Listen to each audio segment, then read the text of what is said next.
Today we're going to focus on fostering a win-win culture in negotiations, specifically focused on relationships between unions and then the management and employers.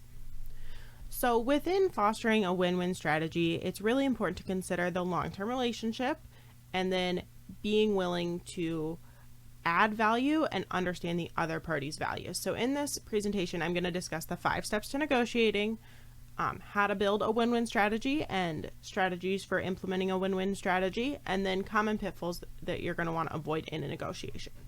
So the negotiation process based on Watershed Associates 2019. So the first step is to prepare. This is identify potential values, start understanding interests, and then identify positions. So this is where you're going to identify your best alternative to a negotiated agreement, your least desirable outcome, your most desirable outcome, all of those kinds of things. The second step is information exchange and validation. So this is when you're actually with the other party. So you're going to discover and create value, assess interests, and then build rapport and trust. Building rapport and trust is a key point here because we want a long-term relationship, because we want a win-win negotiation. The third step is the actual negotiating or bargaining step. So this is when you're creating and redistributing value, addressing interests, making and managing concessions. It's important to note here that a negotiation is not a compromise. They are different. So a compromise is when you just split it right down the middle and neither party leaves happy. And when you negotiate, you make and manage concessions to add value to both sides. The fourth step is going to be concluding the negotiation, so make sure you're capturing value, confirm that interests have been met, and then express appreciation to the other party. Thank them for taking the time to meet with you, thank them for taking the time to go through the negotiation process with you. The fifth step is going to be executing, so expand value, address changing interests, and then strengthen relationships. So be open to a potential renegotiation as values and needs change between the parties. So how to foster a win-win culture. This is based on Reddy and Forbes Coaches Council in 2018.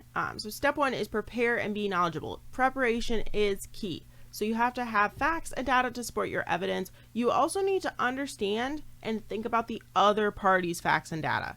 So when you're negotiating, try to think about the negotiation from the other party's perspective so you can have a better understanding and so you can look up data and facts to support their evidence as well.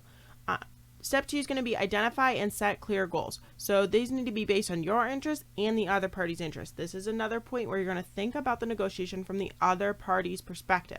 So then plan how you're going to create value for both parties. So come up with some proposals, come up with some concessions, identify where you're willing to make concessions and what things that you truly value that you're not willing to make any concession on. So then practice positivity and optimism with the other party. So you need to understand their interests and positions, but also you need to have an attitude focused on building a deal with them. This is a party you want to build a relationship with. If you think about this in the context of unions versus managers or employers, the union is going to be there, the employees they're representing are going to be there, and the employer is still going to be there. So you need to have an attitude that you're willing to work with this other party and you want to create a win-win solution. We don't want this to be a win or lose or an adversarial opponent situation.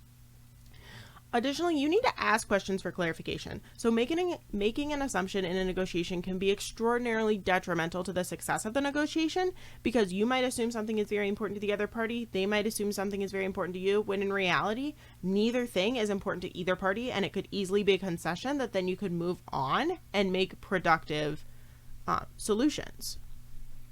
So you additionally need to tackle complex issues first. So when you're negotiating, strive to tackle the complex issues before the simple issues. Try to package solutions that add value to both parties instead of nitpicking on each individual point.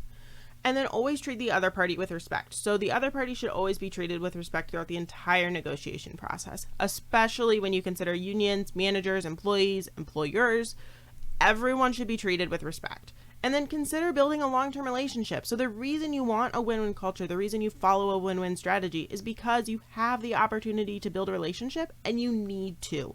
So if you've both gained value in a negotiation, you've both come to a solution you're pleased with, that avenue for a continued relationship should still be available.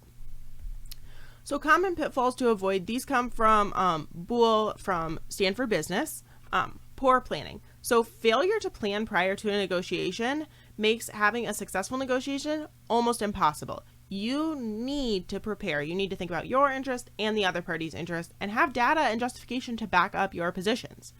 So the second pitfall to avoid is thinking the pie is fixed. So you need to work to understand the other party's interests, and then you need to work to find creative solutions to expand the pie. So don't think about it as I want this, they want this. You need to think about it as, this is what we both value. Where can we find a solution that works these values in together and makes both parties happy? The third huge pitfall that you really need to avoid is failing to pay attention to the other party. A lot of times in negotiating, you are so focused on what you're going to say, so focused on bringing your points up and your values and what you care about, you forget to listen to the other party. So then you don't hear their positions, their justifications, their interests, why they value their interests. Listening to these really enables you to, number one, come up with creative solutions, and number two, understand their position, which makes creating that relationship in the long term much simpler.